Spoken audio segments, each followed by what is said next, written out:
आमचे अध्यक्ष श्री रवी चव्हाण यांनी पुढे येऊ घातलेल्या स्थानिक स्वराज्य संस्थांच्या निमित्ताने विभागशा बैठका घेतलेल्या आहेत। त्या विभागामधल्या नगरपालिका, जिल्हा परिषदा आणि महानगरपालिका या संदर्भातला आढावा आम्ही घेतो। तिथली संघटनात्मक परिस्थिती, तिथली बूथची रचना, तिथल्या मागच्या निवडणुकीतली काय परिस्थिती होती, आता या निवडणुकीत काय परिस्थिती आहे, युती कशी करायची, युती कुठे कुठे होऊ शकते, अशा सगळ्या गोष्टींचा आढावा आणि एक प्रकारे पुढचं मार्गदर्शन करण्याचा आम्ही प्रयत्न करतो।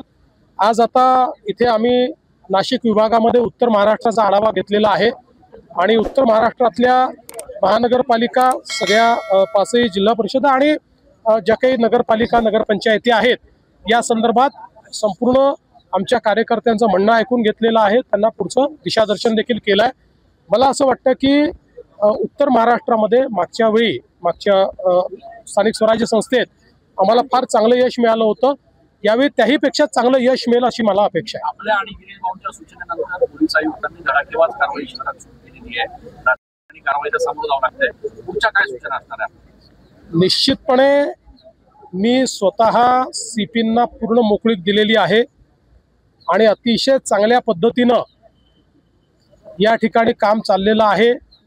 कोणी कुठल्याही पक्षाचा असो, भारतीय जनता पक्षाचा असो, महायुतीचा असो की उबाठा, राष्ट्रवादी काँग्रेस किंवा अन्य पक्षाचा असो, कोणालाही या ठिकाणी स्पेअर करू नका अशा प्रकारे त्यांना पूर्ण अधिकार देण्यात आलेले आहेत।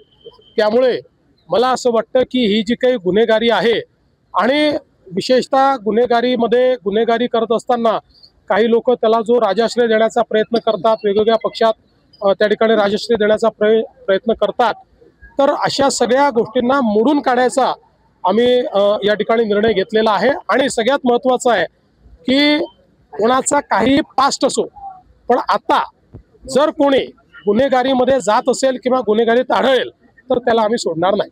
उमेदवारीच्या संदर्भात काय